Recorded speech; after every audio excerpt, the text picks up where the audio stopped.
Hello दोस्तों, welcome back to my channel. अगर आपने अभी तक मेरे चैनल को सब्सक्राइब नहीं किया है तो जल्दी से मेरे चैनल को सब्सक्राइब कर दें। एपिसोड 20 की शुरुआत में सामने से एक बस आ रही होती जिसको देखकर यिनगाओ कहती कि अब मुझे जाना होगा। यियांग इसको जाने नहीं दे रहा होता तो यिनगाओ कहती है कि अगर किसी ने हमें देख लिया तो मेरी फैमिली को पता चल जाएगा कि हम दोनों डेट कर रहे हैं। यियांग इसको 2 मिनट और रुकने के लिए कहता है। यिनगाओ इसकी बात सुनकर रुक जाती है। अब मेंगशाओदोंग लिनलिन से मिलने के लिए आता है। मेंगशाओदोंग लिनलिन से कहता है कि जियांगिंग कैसा है, तो लिनलिन कहती कि तुम अचानक से उसके बारे में क्यों पूछ रहे हो। मेंगशाओदोंग कहते हैं कि मैंने तुम्हें जियांगिंग की कार ड्राइव करते हुए देखा है। लिनलिन इससे कहती है कि तुम आखिर क्या कहना चाह रहे हो। मेंगशाओदोंग कहते हैं कि मैं तुमसे यिनगाओ और येयंग के बारे में बात करना चाहता हूँ। यिनगाओ की मॉम उस मैच की रेफरी थी, इसी वजह से येयंग के बारे में उनका इम्प्रेशन बुरा है। ये सुनकर लिनलिन कहती है कि फिर तो चीजें बहुत खराब हो गई हैं। मेंगशाओदोंग कहता है कि तुम डोंगशन सिटी के लोगों की बहुत केयर करती हो। लिनलिन कहती कि अगर मैं उनकी केयर नहीं करूंगी तो क्या मुझे तुम्हारी केयर करनी चाहिए। ये कहकर लिनलिन जाने लगती है तो मेंगशाओदोंग कहता है कि तुम जियांगिंग की कार ड्राइव कर रही हो तो वो कौन सी कार यूज कर रहा है। लिनलिन कहती है कि तुम्हें ये लग रहा है कि मेरे और जियांगिंग के दरमियान कुछ चल रहा है। मेंगशाओदोंग कहते हैं कि नहीं, क्योंकि मैं जानता हूँ कि तुम उस पर इंटरेस्टेड नहीं हो। लिनलिन कहती कि ये कहना मुश्किल है क्योंकि वो डोंगशन सिटी का बॉस है और अगर उसको तुमसे कंपेयर किया जाए तो वो बुरा नहीं है। ये कहकर लिनलिन चली जाती है। अब यिनगाओ येयंग से कह रही होती है कि मैं तुम्हें गुड लक विश करती हूँ कि तुम मेंगशाओदोंग को हरा पाओ। मेंगशाओदोंग यहाँ पर ये कहता हुआ आता है कि ये तो उसकी स्किल पर डिपेंड करता है।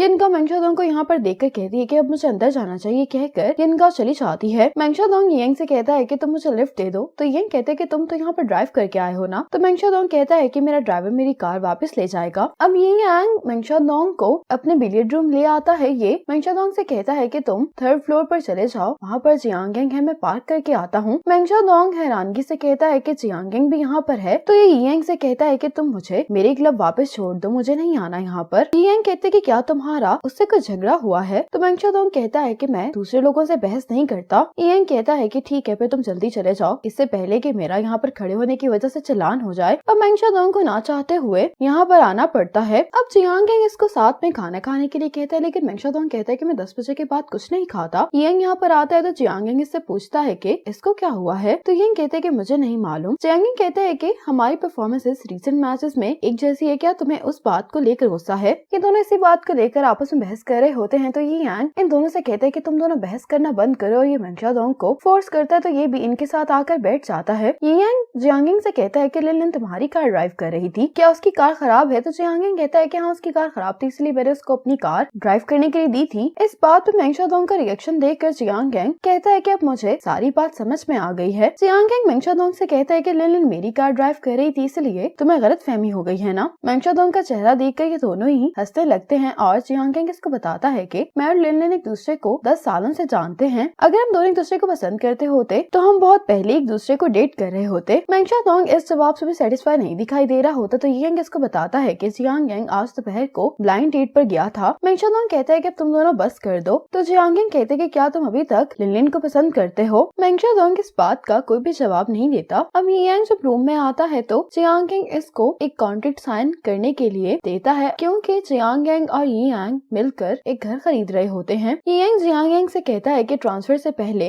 कोच को इस बारे में नहीं पता चलना चाहिए। अगले दिन जियांगिंग ये घर का कॉन्ट्रैक्ट मिस्टर ही की बेटी के पास ले जाता है और कहता है कि लास्ट पेज पर तुम्हारी मॉम को साइन करने हैं, लेकिन तुम अपने डैड को नहीं बताना। मिस्टर ही की बेटी कहती है कि मेरे डैडी कभी भी एक्सेप्ट नहीं करेंगे। जियांगिंग कहता है कि मैंने और येयंग ने मिलकर इस घर को खरीदा है, ये कोई बड़ी बात नहीं है, हम मजीद पैसे कमा लेंगे। मिस्टर ही की बेटी कहती है कि तुम दोनों ने जो भी किया है मैं उसकी कदर करती हूँ, लेकिन जो पैसे तुम लोगों ने कमाए हैं वो तुम लोगों के हैं, इसीलिए ये घर तुम लोगों को मेरे डैड को देने की जरूरत नहीं है। जियांगिंग ये रखने पर फोर्स कर रहा होता है तो मिस्टर ही की बेटी कहती है कि तुम जानते हो कि मेरे डैड इन चीजों को बहुत वैल्यू नहीं देते, वो येयंग को बहुत मिस करते हैं, तो डैड को ये देने की बजाय तुम येयंग को मनाओ कि वो आकर डैड से मिल ले। जियांगिंग कहता है कि येयंग के अपने प्लान्स हैं, वो ये कंपटीशन जीत कर फखर के साथ घर वापस आना चाहता है। अब चाइना ओपन स्टार्ट हो चुका होता है। येयंग और मेंगशाओदोंग जब रेडी हो रहे होते हैं तो येयंग मेंगशाओदोंग से कहता है कि जब मैं वापस आने के बाद अपना पहला मैच खेलने वाला था तब मैंने यिनगाओ को कॉल की और उससे ये कहा कि अगर मैं ना जीत पाया तो मेरा फ्यूचर बहुत मेसी हो जाएगा। उसने मुझसे कहा कि जब मैंने उसको चेस किया था तब मैं एक गरीब स्टूडेंट था और वो भी एक कॉमन प्लेयर थी, चीजें उससे तो खराब नहीं हो सकती ना। मेंगशाओदोंग कहता है कि तुम लकी हो कि यिनगाओ तुम्हारे साथ है और येयंग से कहता है कि मैंने नहीं सोचा था कि मुझे फर्स्ट राउंड में तुम्हारे तुम्हारे ही अगेंस्ट खेलना पड़ेगा। अब ये दोनों गेम खेलने के लिए चले जाते हैं और दूसरी तरफ येनगाओ भी अपने फ्रेंड्स के साथ इनका मैच देख रही होती है। अब जब इन दोनों की गेम स्टार्ट होने वाली होती है तो मेंगशाओदोंग यांग से कहता है कि आज तुम्हारे कोच भी यहाँ पर आए हैं। ये सुनते ही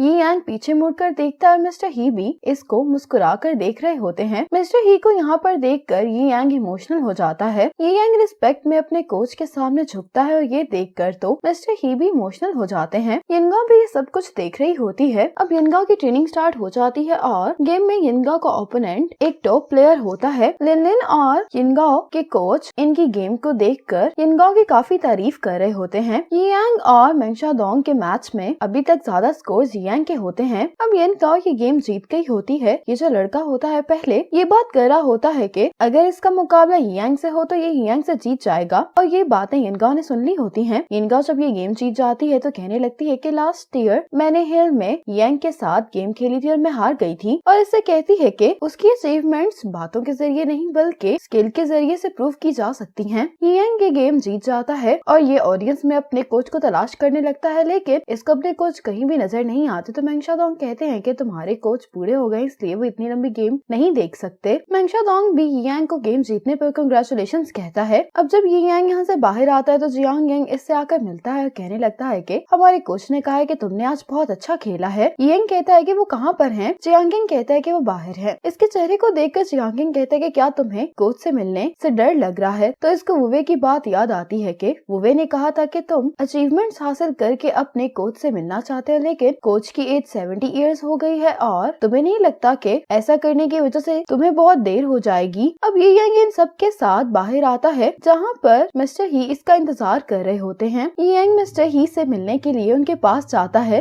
मिस्टर ही इसको फिर से देखकर इमोशनल हो जाते हैं और कहने लगते हैं कि इतने साल बीत गए हैं तो तुम्हारे हाथ भी काफी बड़े हो गए हैं, मैं इनको मुश्किल से ही पकड़ पा रहा हूँ। ये सुनकर यांग भी इमोशनल हो जाता है, कहने लगता है कि ये जगह बहुत दूर है, आपको यहाँ पर नहीं आना चाहिए था, अगर यहाँ पर बारिश हो जाती तो आपके लिए मुश्किल होती। यांग अपने कोच से कहता है कि अपने नेक्स्ट मैच से पहले मैं आपको कॉल करूंगा, आप मेरे मैच को अपने घर पर भी देख सकते हैं। मिस्टर ही कहते हैं कि ये अच्छा है। यांग अपने कोच से कहता है कि मैं सामान पैक कर दूं और फिर मैं आपको घर पर लेकर चलता हूँ। अब ये यांग अपने कोच को वापस घर ले आता है। मिस्टर ही की वाइफ भी यांग को यहाँ पर देखकर बहुत हैरान होती है। यांग मिस्टर ही की वाइफ से मिलने के लिए चाहता है तो ये यांग को देखकर कहने लगती है कि जब तुम यहाँ से गए थे तो तुम बहुत छोटे थे, अब तुम बहुत बड़े हो गए हो। ये यांग से मिलकर खुश भी होती है और इमोशनल भी। मिस्टर ही कहते हैं कि अब हम पास्ट के बारे में बात नहीं करेंगे। मिसेस ही कहती है कि तुम्हारे कोच ने शर्त लगाई थी कि तुम ही जीतोगे, इसलिए उन्होंने मुझे तुम्हारे लिए खाने का खास एहतमाम करने के लिए कहा था। यांग को भी ये सुनकर खुशी होती है। इसी मोमेंट पर एपिसोड 20 खत्म हो जाती है।